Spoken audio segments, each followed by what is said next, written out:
Bom dia, boa tarde, boa noite. Estamos mais uma vez aqui, podcast Afro News, com uma celebridade, um ícone do nosso movimento, um homem militante, ativista, líder religioso, um líder do movimento negro. Hoje eu tenho uma oportunidade aqui e muito gratificante estar com essa pessoa que está aqui, Evanir dos Santos, um grande professor. Evanir, se apresenta para o nosso público. Primeiro, é um prazer estar aqui, né, no África Podcast News e estar aqui com você, né, e essa equipe que está por trás das câmeras, né, porque existe a galera que está por trás das câmeras. Dialogando, conversando, mas eu sou militante do movimento negro, do movimento dos direitos humanos, da luta pelos direitos das crianças e dos adolescentes, né, contra a intolerância religiosa, a favor da diversidade religiosa, há mais de 50 anos. Então, Evanir, o que é mais importante é esse militante. Claro, além de militante, eu sou um sacerdote do Candomblé, né, do culto de Ifá, sou um professor da Universidade Federal do Rio de Janeiro, do programa de História Comparada, né, lá da UFRJ, onde eu oriento mestrado e doutorado sobre vários temas, dou aula na pós, mas o mais interessante, e sou pai, avô e bisavô. Vamos conhecer um pouco desse ícone que é o Evanir, né? Nosso grande militante, uma pessoa que sempre esteve na luta, sempre esteve nas causas, né, dos movimentos sociais. E o Evanir, como você falou que é pai, né, que é avô, como é que é o Evanir nessa questão familiar? Bom, todo militante, foi até interessante agora que minhas filhas, né, meus filhos, no Dia dos Pais gravaram um vídeo, né, falando do Dia dos Pais. E você percebe ali, cada um com uma percepção diferente do pai, né? O filho sempre tem uma perspectiva muito diferenciada, até pelas idades, pelos momentos, né, de travessias. Mas o interessante é que todos sabem que tem pai, que teve um pai responsável. Talvez não um pai presente, como eles gostariam, porque todo militante sabe que quando você milita, você abdica de alguma coisa, mas eu nunca abdiquei da minha responsabilidade como pai, né? E sempre cioso da educação deles, né? Eles tinham que ter educação, saúde e moradia. Sim, porque eu não tive nada, eu não tive isso, né? Eu não tive moradia.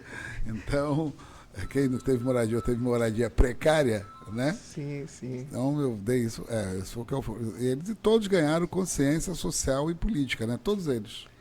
Mesmo a de 10 anos, que é uma criança, né? Mas ela sabe que esse contexto ela está também inserida. E os netos a mesma coisa. Os netos têm uma noção muito clara do papel do avô, né? Quer dizer...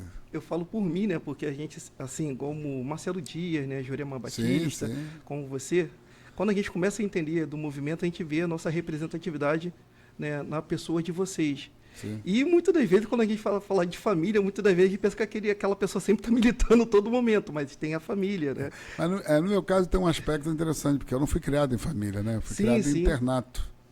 Eu fui aluno do SAM e da FUNABEM, então eu não tive família. Ou melhor, eu tive uma família que era uma coletividade, né, de irmãos. Sim. Né? Mas família mesmo, esse núcleo familiar, eu mesmo não tive esse núcleo. Mas aprendi desde cedo, e no pátio da FUNABEM, da Escola 15, inclusive, que tudo tem que ser coletivo. Então, digamos que a família é ampliada e você faz coisas de forma coletiva. E o movimento social também é isso, né? Sim. Eu lembro Jurema e Marcelo Dias, que você falou bem, eles começam com um grupo de negros da favela. Sim. E no processo ali da FAFERJ, inclusive, né? Jurema foi militante da FAFERJ, Sandra Belo, né? Tinha uma galera antiga ali. E agora estão resgatando a história, né? Estão resgatando a história da tinha uma galera antiga, o Itamar chegou a ser candidato de oposição, né? Além do Rossino, né? Você tem um outro que foi de Vigário Geral, né? O Nailton. O Nailton de Vigário Geral. O Nailton, eu acompanhei, inclusive, o Nailton na chacina de Vigário Geral, né? Era a turma progressista da época da ditadura, né? Que resistiu. O Irineu, que era lá do Jacarezinho, do MR8.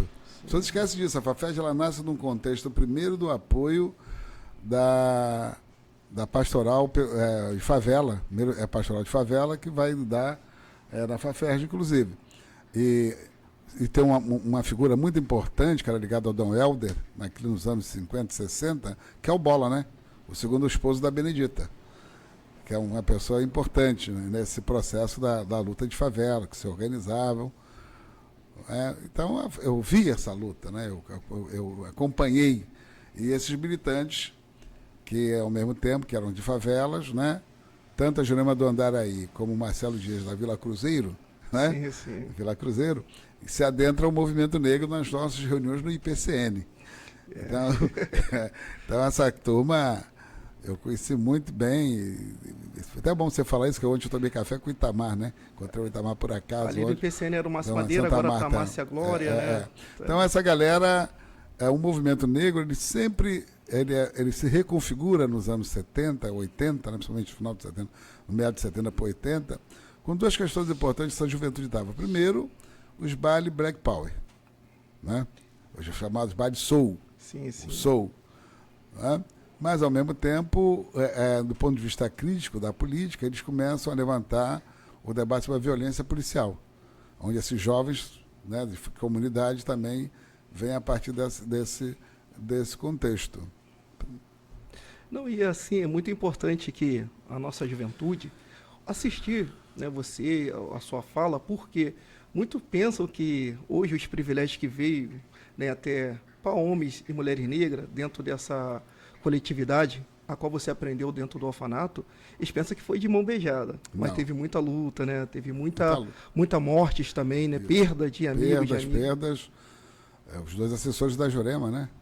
O Hermógenes e o outro que era advogado, né? Que foram assassinados. Mas você pode ver isso nitidamente numa produção, né? O Jorge Aranha falou que é o Resistência Negra. A produção sua, que a Globo vai... a primeira tem o Resistência Negra, que é uma série que está na Globoplay, sim, que conta a história do movimento negro, do qual eu sou autor. Sim. Né? Então conta a luta desde o século XVI, né? Palmares, né? E até as lutas mais contemporâneas, e até essa pauta moderna que virou direito, né? Resistência Negra. Resistência Negra. Só entrar na Globoplay e tá lá, de graça. Tá ouvindo aí, Resistência galera? Negra, você vai ver.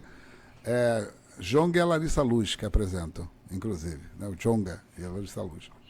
E conta toda essa história, né? Do MNU, toda essa história nossa, que nós construímos nesse período para cá, e essa luta por direito. Então a juventude saber que isso não nasceu agora.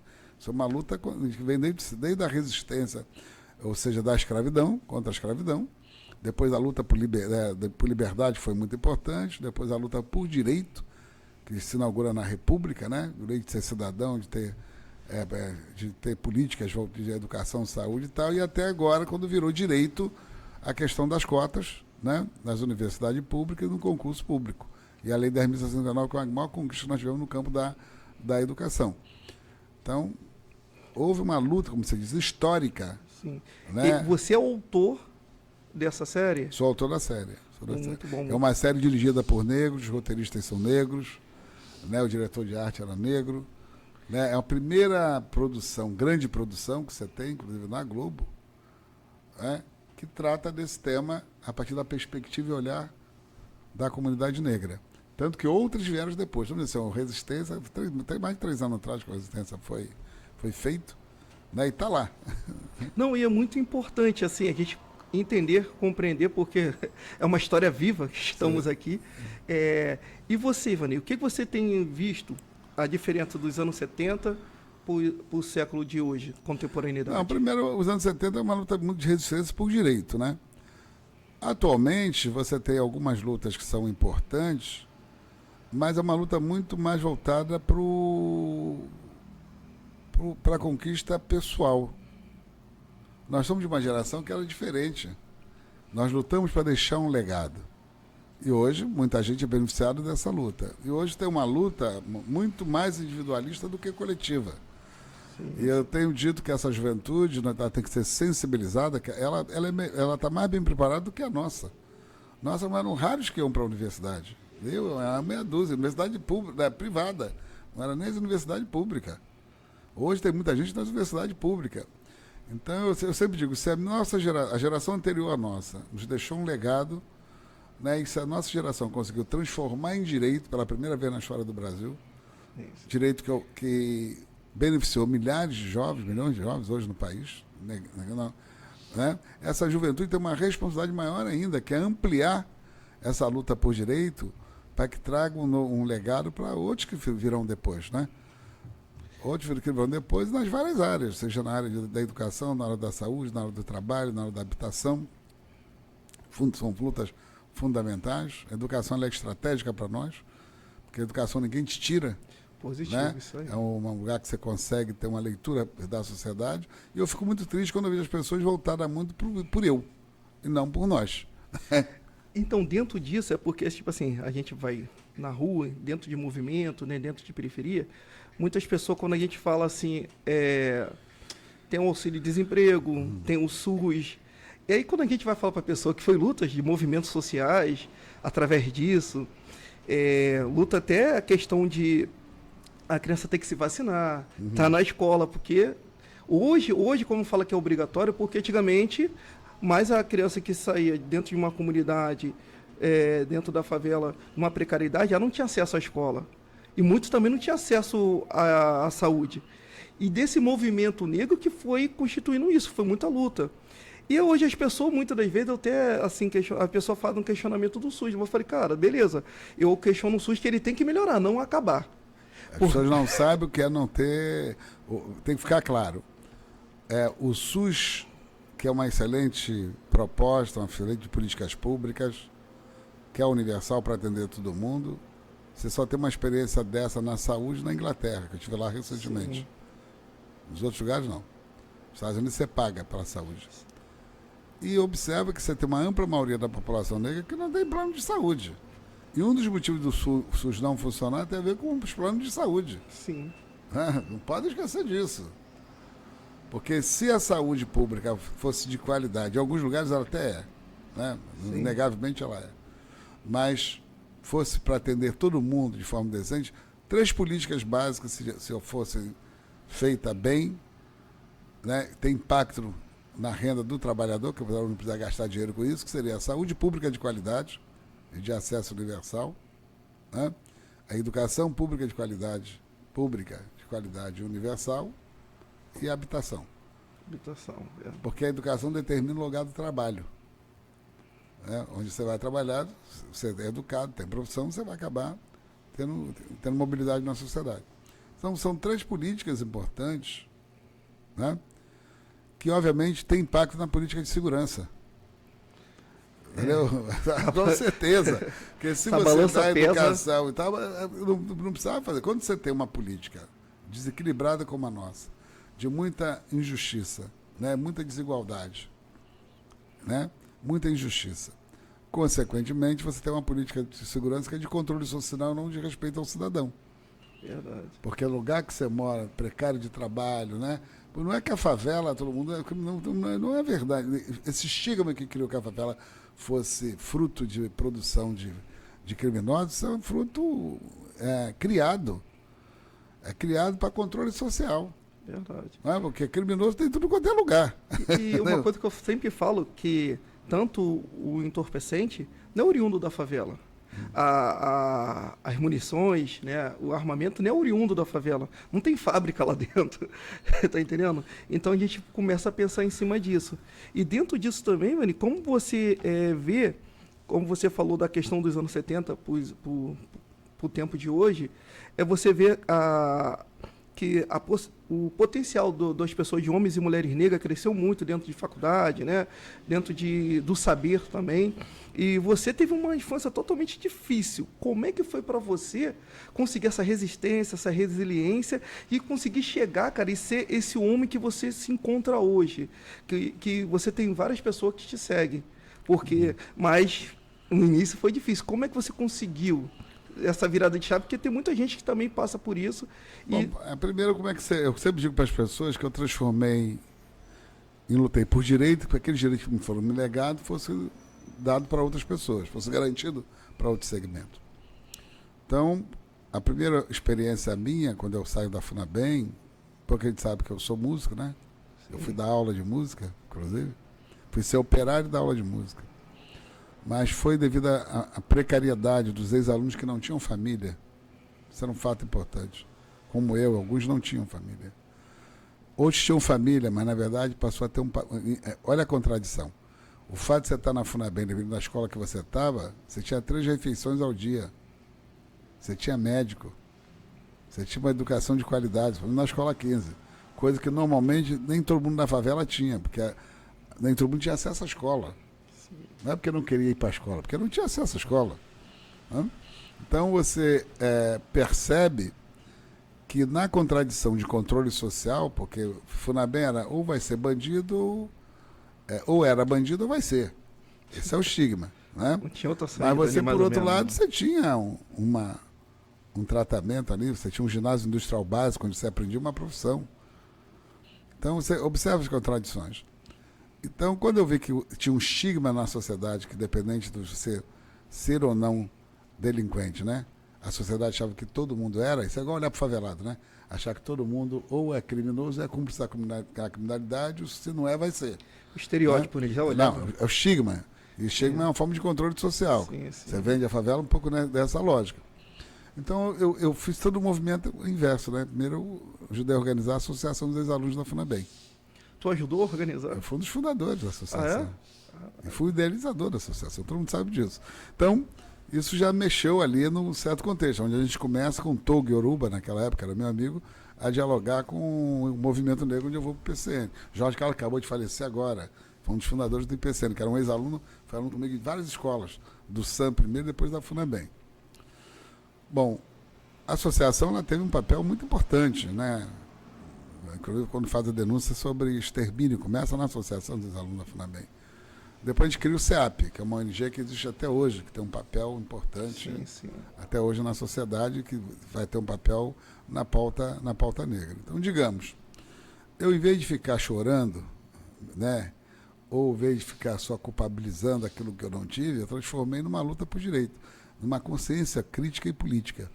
Porque eu acho que esse que é o dado central, você ter uma consciência das condições que você viveu, das condições que lhe foi oferecida, às vezes você responsabiliza a mãe e o pai, né? O pai às vezes nem mais existe nessas comunidades, né? Sim. O pai já se afastou, já deu linha na pipa, nem... já tem família de um lado, já tem de outro, né? Mas quem segura a onda, na maioria, são a maioria das mulheres, né? São as mães. No meu caso, especificamente, a minha mãe se prostituiu, eu fui de uma prostituta para me sustentar no primeiro momento da minha infância. Depois ela é assassinada por um policial da Invernada de Olaria. Mas, em vez de eu achar que isso era uma coisa que eu devesse remoer a vida toda, eu fui transformar isso numa pauta de direito. Evani, eu, quando fiquei sabendo da sua história, cara, assim, pô, me deu um impacto tão grande, assim, porque você decidiu, naquilo ali, pegar aquilo, tudo que te movia ali para você parar, você decidiu resistir e lutar por aquilo. E olha que quase ninguém sabia dessa história, porque eu nunca falei dela publicamente, quem me conhece sabe disso. Eu só fui falar dessa história quando eu vou defender minha tese de doutorado. Porque aí eu lembro de uma senhora que era amiga da minha mãe, quando eu vou conversar com ela na Praça 11, ela me conta então que a minha mãe, quando eu era pequeno, né, ela me dava comida, me arrumava, vinha no meio das amigas delas prostituta, eu vinha cantando, ela dizia para a amiga, esse é o meu bebê. Aí ela dizia assim, a menina, ele é esperto e inteligente, então ela dizia, ele vai ser doutor. Então, isso a minha mãe dizia. Então, quando uma profecia, né? Uma profecia. Ela mesmo, depois de assassinada, isso se concretizou. Para ela, na verdade, ser doutora é ser advogado, para defendê-la. Mas, na verdade, eu defendi uma tese de doutorado. Né? Então, aí o filho dela virou doutor. Então, quando eu dediquei minha tese a ela, não podia ser diferente. Então, foi aí que ela passou a vir para a cena pública, né? Então, aquela mulher, porque as pessoas olham a prostituição como uma coisa moral. E não é só moral. Tem uma questão econômica. Tem muita gente que vai para a prostituição porque tem que sustentar filho, ou tem o pai doente, tem a mãe doente, não vai por prazer. Sim. Né? Então as pessoas acham, né? Ou tira o valor dessas pessoas, né? Então o meu papel é de humanizar a minha mãe, né? E as pessoas entenderem que ela conseguiu criar um filho, né? Quer dizer, da forma dela, do jeito dela, naquele primeiro momento, e o filho dela se tornou doutor. E você, como você falou umas 2, 3 vezes sobre a música, tu acha que a música também te ajudou a te tirar disso aí? Inegavelmente, né? Porque a música, ela te sensibiliza, né? E eu tive um professor de música que foi brilhante na minha vida, que foi o Mestre Pires. Foi o pai que eu não tive. Foi o homem que pegou na minha mão e que até me conduziu politicamente. É ele que vai me conduzir na vida política. Eu vou te falar, o Evani professor. Evani professor. Como é que esse Evani professor conseguiu chegar lá? Como é que ele olhou quando ele chegou ali dentro, ele viu os alunos? E dentro dessa pergunta também, Evani professor, e tinha alunos, meninos e meninas negras na sua época, quando tu chega? Primeiro, eu vou ser professor, eu era monitor na FUNABEM primeiro, depois eu vou ser professor na SUSE, que é um colégio em Jacarepaguá, de música, mas também vou dar aula, vou fazer um coral, né, e acompanhar a banda marcial, porque lá era uma banda marcial. Primeira experiência minha ali como professor. Depois, sabe, eu tocava violão na época, ainda também vou dar aula de violão, porque eu tocava sopro, né, mas eu tive tuberculose, passei a não poder tocar clarinete e sax, que era a minha base de instrumento, né. Depois eu vou dar aula no educandário, não, antes disso, na escola Nossa Senhora da Conceição, que ficava em Anchieta, o prédio está lá até hoje, meio parado. E vou dar aula para o normal, vou dar aula de teatro, para os normalistas. Né? E aí dava aula de música, de violão, para alguns alunos em casa. Dei aula no Colégio Itu, em Bento Ribeiro, né? Dei aula no Itu. E quando eu passo para a faculdade, antes de eu passar para a faculdade, o mestre Pires me leva para montar com ele uma banda de música no Educandário Gonçalves de Araújo da Irmandade da Candelária, que aí é um internato.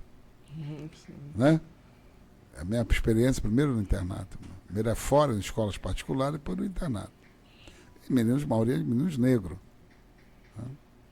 Então, e eu passo para a faculdade, fazer pedagogia, 79, né? E ao mesmo tempo, pelo Sesgra Rio na época, e ao mesmo tempo a FUNABEM, que não me aceitou antes para ser professor lá, para ser instrutor de música, justamente por conta que eu queria criar a associação dos alunos da FUNABEM, e era plena ditadura militar, isso não podia, né? Acaba achando que, por eu ter passado na faculdade, me chama, eu vou dar aula. Então eu vou dar aula no Padre Severino, na João Luiz Alves, não, João Luiz Alves, do Padre Severino. Isso em 69? Não, isso em 79. 79. Eu fui dar aula no Padre Severino, fui dar aula no Santos Dumont, que fica do lado, Estela Maris, né? E em Quintino, na escola aqui, na Barra dos Gêmeos. E então, ali a gente ainda estava na ditadura, né? Período da ditadura que vai ter a redemocratização logo depois. Então é óbvio que ao você dar aula para esses alunos, você também se vê muito presente na vida deles, né? Muita história muito parecida com a minha. Sim. Então, ser professor, a minha vida toda eu sempre fui para o lado de professor, embora depois eu vou ser técnico, né? Vou ser técnico na área de coordenação de projetos, né? Vou ser técnico. E tinha todo um conflito dentro da FUNABEM, porque sempre fui muito questionador, né? Sempre fui muito questionador. E até hoje. E o povo não gostava muito de mim, né? Por conta disso, obviamente. Que achava que eu era um ex-aluno mal agradecido, né? Muito engraçado isso. Mas tu questionava ali as necessidades. Não, mas eu achava que eu era mal agradecido. Tem um documento que se descobriu agora do SNI que falava isso, né? A FUNABEM me deu tudo e eu era mal agradecido. É interessante ver esse documento deles. Mas segui a minha vida dessa forma, ok? E claro que agora eu fui técnico, né? Pouco que a gente sabe, sou funcionário público federal aposentado, né? Mas fui fazer o meu doutorado, meu mestrado e doutorado, e acabei virando professor no programa de História Comparada. É muito bom e interessante que, assim, ao nosso público, a gente entender, porque você como militante, você tem diversos, né, conteúdo para demonstrar para a nossa sociedade contemporânea, para o nosso jovem também, porque para eles entender, até eu mesmo aqui estou pegando uma história, né, um arquivo vivo aqui, porque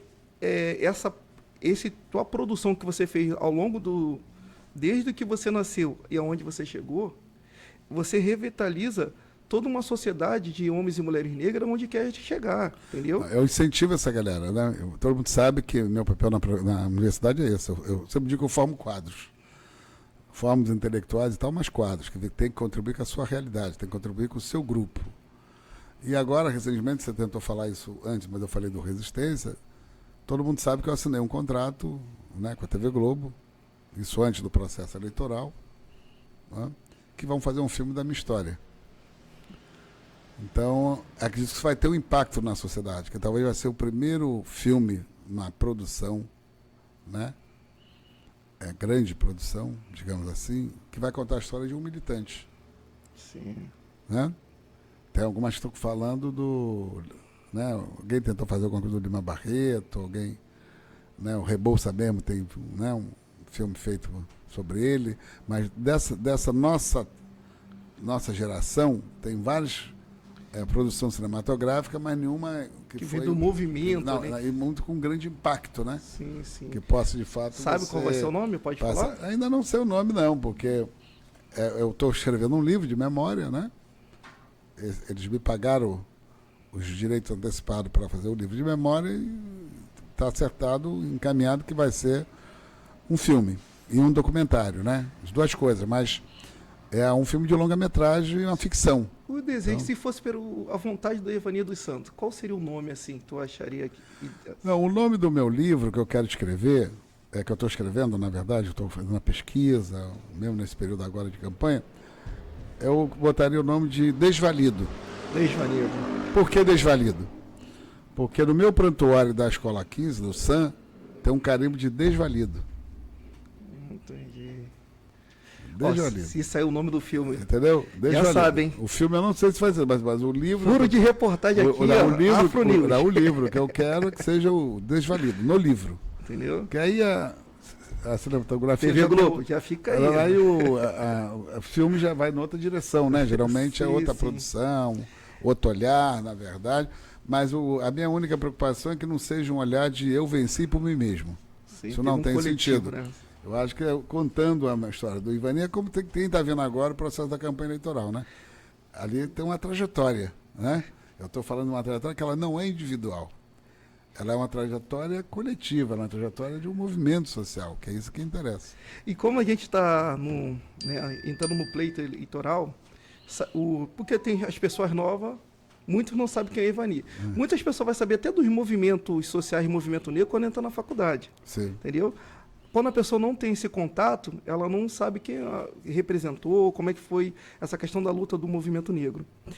Quando está entrando nessa eleição, Ivani, como é que você está? Como é que tu está vendo a rua, a sua recepção na rua, como é que está sendo? Olha, eu vou dizer uma coisa para você. Eu estou muito surpreso do ponto de vista grato pelo reconhecimento. Eu encontro com as pessoas, eu acho que ninguém sabe da campanha, todo mundo sabe da candidatura, muita gente sabe. Tem gente até que não sabe meu nome, mas sabe da luta. Todo mundo sabe da trajetória. E a pessoa diz assim, não, você tem uma trajetória. Você não precisa provar por que veio. Isso é muito interessante, eu escuto das pessoas isso. Você não precisa provar por que veio. Você não precisa dizer o que você vai fazer, você já faz. E o que eu tenho visto, né, uma pessoa falou assim, não, você merece, Ivani. Porque você é um batalhador de muitos anos, ou seja, esses 50, porque todo mundo acha que eu já tive mandato, eu nunca tive mandato. Nunca tive mandato. O pessoal me confunde com o Ivani de Mello, né, que é o Ivani de Mello que teve mandato, foi deputado, né, mas eu, de Marechal, daquela região, não, eu nunca tive mandato. Eu sempre fui um militante, eu já dei minha contribuição ao Partido dos Trabalhadores, o máximo que eu pude, né, como candidato para ajudar a construir o partido naquele período. Depois, recentemente, eu estou fora da disputa legal desde 2006. 20 anos que eu estou fora. 20 anos que estou fora. E as duas vezes que agora, tanto 2018 e 2022, quando vieram tentar me convencer a voltar à disputa, eu disse que eu faria se eu fosse candidato ao Senado. Eu ainda brincava, o Senado eu não sou obrigado a ganhar, mas vai lá que eu ganhei esse negócio. O que me interessava era fazer o debate. Sim, trazer a questão racial, a questão da tolerância religiosa para o centro do debate, que o senador tem tempo de televisão. Mas aí o pessoal me convenceu de que esse é o momento para ter um representante nosso, né? Principalmente das religiões de matriz africana. Claro que não é só isto. Eu sou um religioso, todo mundo sabe, sou um sacerdote, todo mundo sabe, mas sou militante por direitos humanos, pela educação, né, em outras áreas de atuação. Mas a rua, eu vou dizer para você, às vezes eu estou meio assim e tal, eles têm mais confiança na vitória. É na rua que eu estou vendo quanto a coisa está sendo construída. E eu fico feliz que não é coletivo, quer dizer, não é o candidato, né? É uma proposta. Porque há muito tempo que você não vê candidato que tem projeto, né? Sim, candidato, ele faz discurso eleitoral, né? A eleição é uma tática, é um momento da vida social.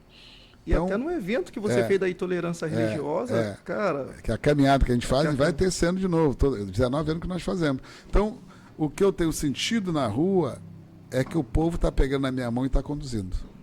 Sim. Então tu está tendo uma aprovação, né, popular. O povo está pegando na minha mão. Quando eu digo povo, é em vários aspectos. Tem na academia, tem no movimento popular, a Mangueira mesmo agora, onde eu moro. Pessoal animado, falando. E olha que tem outros candidatos. Não sei se você viu que saiu uma enquete agora, fizeram uma enquete, botando 4 nomes na enquete. Né? Os 4 nomes eram o Marcelo Freixo. Uma enquete. Isso não tem grande valor do ponto de vista eleitoral, mas tem como referência. Né? O Marcelo Freixo, o pastor Henrique Vieira e o Celso Pancera. E eu. Se você olhar nesse cenário, o Marcelo foi candidato a majoritário várias vezes a prefeito, foi candidato a governador e foi deputado. Foi deputado estadual e foi deputado federal. Sim. O Celso Pancera, né, foi deputado. Sim, foi ministro. Foi ministro. Né, e foi da FATEC. Sim. Ok? O Henrique Vieira, que é um grande aliado nosso, um grande parceiro, foi vereador de Niterói e deputado federal agora. Correto? E fez um bom mandato. Bom, qual foi o resultado da enquete? Henrique Vieira com 35%, Ivanildo Santos com 32%, Marcelo Freixo com 25%, Celso Pancera com 8%. Como se a aceitação... Então, isto é um indicativo de potencial. Correto? Então, eu estou a 3 pontos do Henrique Vieira, que é deputado, tem mandato, tem uma mídia, né? E estou à frente do Marcelo Freixo, nessa enquete. Não é puxando sardinha para o nosso lado, não, Ivani, mas né, Afro News, os homens afro estão na frente, né? Então, o que eu estou chamando a atenção, um pouco isso assim, e eu estou fora. O que as pessoas estão dizendo em alguns lugares, né? Você é o outside dessa campanha. Porque, embora você já é um idoso, né? Você já está nisso há muito tempo, mas é como se fosse novo, porque você nunca teve mandato. É como se o povo estivesse conduzindo e dissesse assim, olha, merece, eu quero botar lá para aclamado, né? Ou nos representa. Então, estou vendo isso na rua. Agora, claro, uma eleição tem que ter muito trabalho. E tem muita gente de forma espontânea aderindo, muita gente. Agora mesmo, eu soube, vai ter um encontro de educadores com Ivani, né, e Renata Souza. A Dani tem tido uma campanha muito grande comigo. Aqui em Caxias, onde nós estamos gravando, né, a Janaína, né, e a Janaína tem tido um trabalho muito grande comigo. Tem muita coisa espontânea. E tem muita gente que não é desse campo progressista e que está fazendo dobrada. Sim, sim. Né? E o que eu estou achando interessante é que a dobrada ela nasce, não é de uma provocação minha para as bases, né? As bases é que constroem. Da forma como elas entendem que tem que ser. Tem até um vídeo de você também com Wesley Teixeira também. Sim, o Wesley está no mesmo partido. É o candidato, está no mesmo partido, né? O Wesley é do mesmo partido. Como Janaína também é do mesmo partido.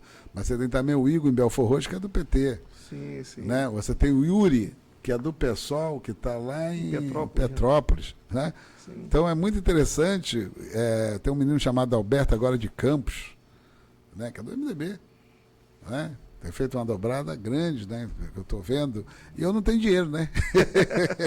Eu brigo com todo mundo, eu não tenho dinheiro. Então você imagina a possibilidade de uma eleição, que isso é o que era a construção política dos anos 80, 60, 80, que era assim, né? Você fazia a reunião, eu lembro que você ia para a casa da turma, a turma dava o café, dava o bolo, não era assim? Ainda dava um dinheirinho para ajudar a fazer o panfleto. Eu sou dessa época. O PT surgiu assim. Né? Muita gente fala o suco de groselha. Agora era assim que se fazia. Né? Então eu sinto assim, um carinho que as pessoas têm tendo, né? E a responsabilidade. O que eu digo é o seguinte, eu eleito é uma responsabilidade muito grande ainda. Por isso que eu brinquei quando ele falou, não, não, se me convocar, eu vou lá, ué. Sim. Você não pode se eleger pensando em você, que você vai ser eleito, que você é o deputado. Né? Acho que muita gente nossa se perdeu pela vaidade. Né? Muita gente perdeu a credibilidade, a confiança. Por que a comunidade hoje está, em parte, muito desconfiada? E por que ela trata todo mundo de uma forma igual? Porque, na verdade, muita gente nossa se perdeu. Teve gente que fez um trabalho brilhante, um trabalho importante, e muitos se venderam. Mas eu fico muito feliz em ver a Benedita de novo candidata ao Senado, né? Sim. Eu acho que a Benedita que foi da Faférj, né? A Bené foi da Faférj, né? Junto com Bola, foi da Faférj. O nosso povo, né? Então, Ivani, todas bom. as revoluções que você fez, teve uma também que deu uma repercussão muito, muito grande, que foi aquela de você levar o Kleber Lucas dentro, né, do teu sacerdócio. Como é que foi isso, Ivani? Não, o Kleber, é engraçado, eu tive com o Kleber muito antes disso, tive com o Kleber junto com o Rabino Bonder, né? É numa atividade do Midrash, que é um centro cultural que o Rabino Bonder tem na Zona Sul, e eu ouvi o Kleber falar, né?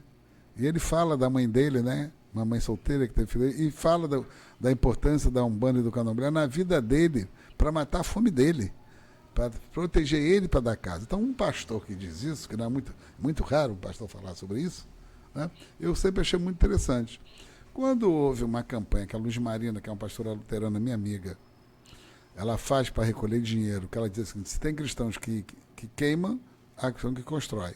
Então, quando ela recolhe o dinheiro, me chama para me entregar, eu digo, não, vamos entregar na casa de santo lá da Conceição de Liçá, aqui em Caxias, né?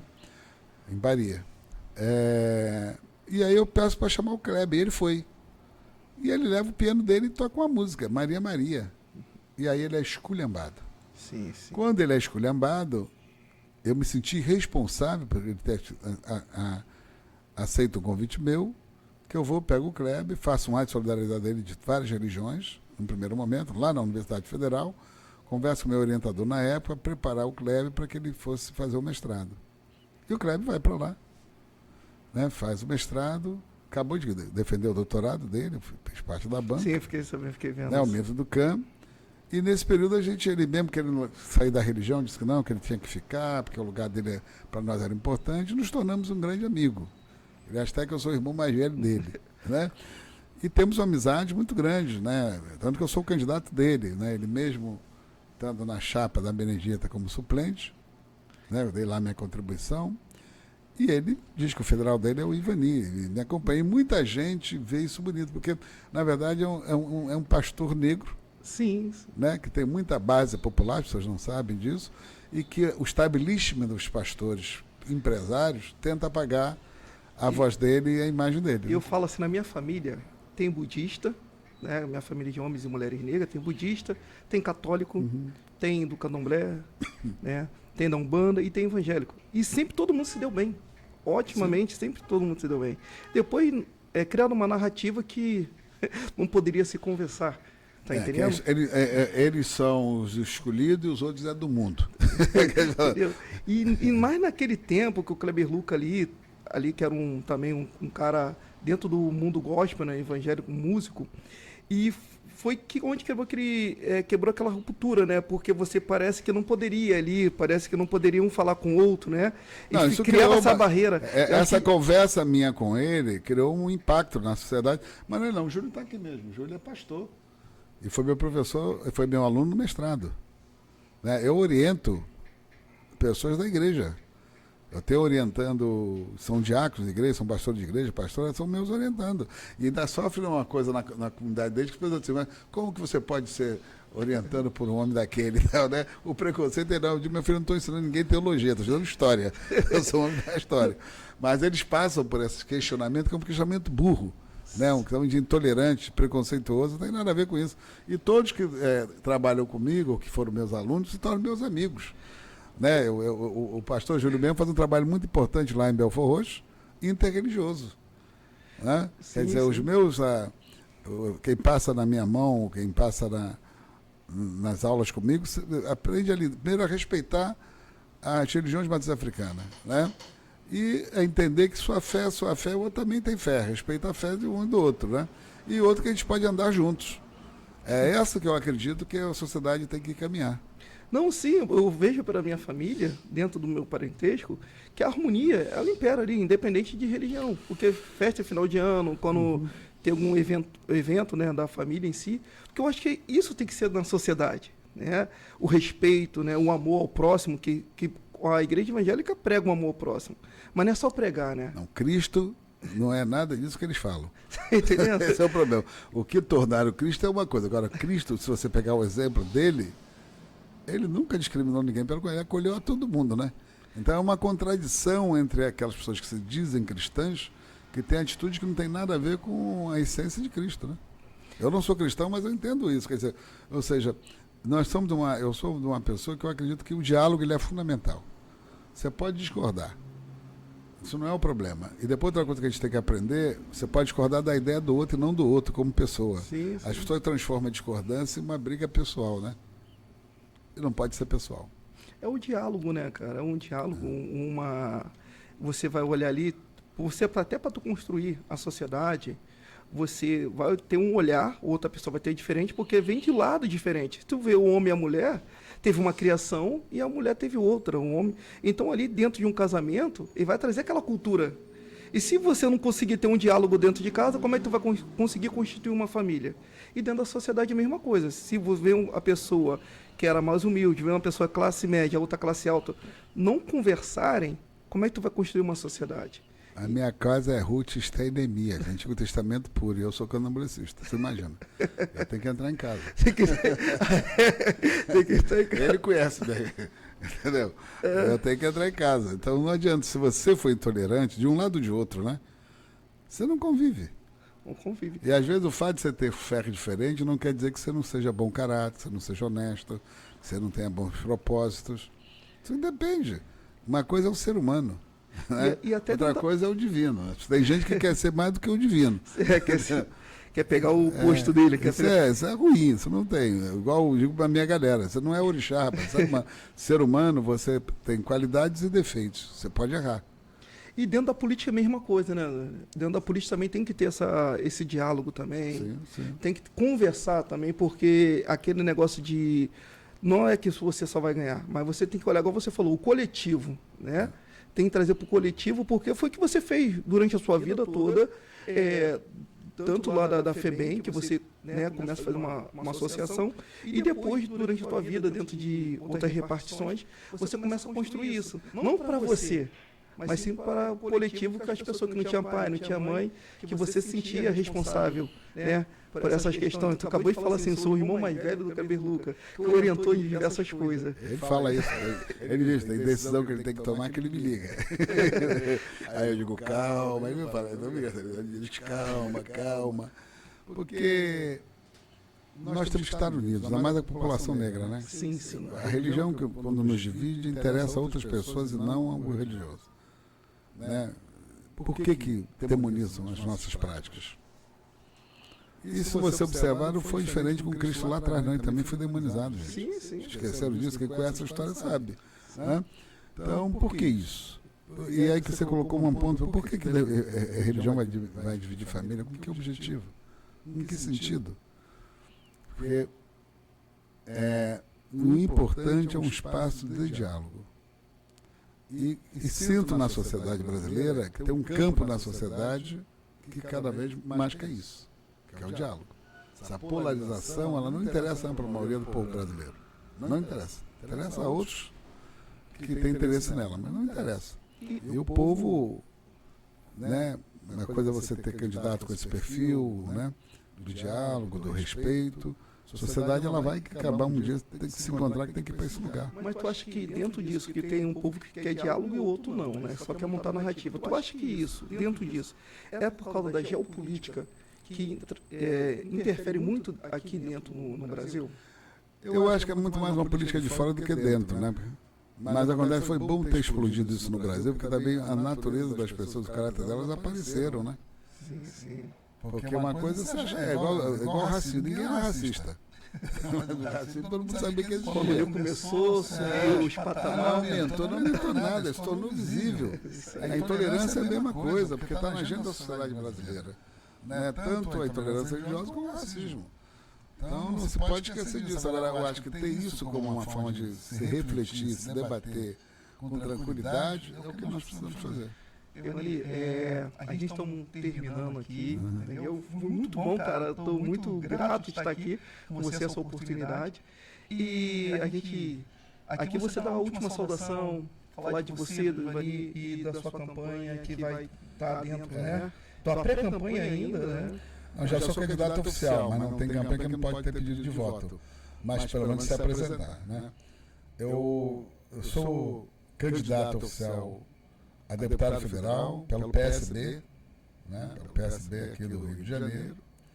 A minha trajetória é uma trajetória de pessoas que lutou por direitos humanos, direito da criança e do adolescente, contra a intolerância religiosa, contra uma sociedade mais plural e diversa.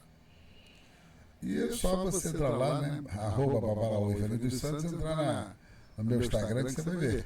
Tem TikTok também, né? Eu acho que deve ter, né? Eu não vejo, né? Porque tem tanta coisa na minha rede que eu mesmo não sei. Facebook tem. É até mais antigo, inclusive, né? Tem. Só entrar lá que você vai ver. Procura Ivanildo Santos. Procura Ivanildo Santos, Balão Ivanildo Santos. Tem até que dizer o seguinte, quando você põe lá na rede social, né? No YouTube, vai fazer procura, já aparece de cara a sua cara, né? Então, muita coisa que você já fez. Então, é um pouco isso. Eu acho que é só entrar lá, me conhecer, né? E é isso, né? Eu acredito que quanto mais você vai conhecendo, né, você vai conseguindo entender esse cenário. Tem pessoas muito boas disputando a eleição, pessoas sérias disputando, não sou a única, não sou o mais perfeito disso tudo, mas eu também digo que nós precisamos construir uma representação desse grupo no Congresso Nacional. Gente, antes de vocês saírem, dá um joinha, tá? Compartilhe com seus amigos, familiares, para que esse podcast, né, com o Ivanildo Santos. E agradeço a todos, né, a nossa diretoria, a nossa direção aqui do Afro News. E até mais. Parabéns ao Afro News, né? E ter me convocado, né? Que preto não me convida, me convoca.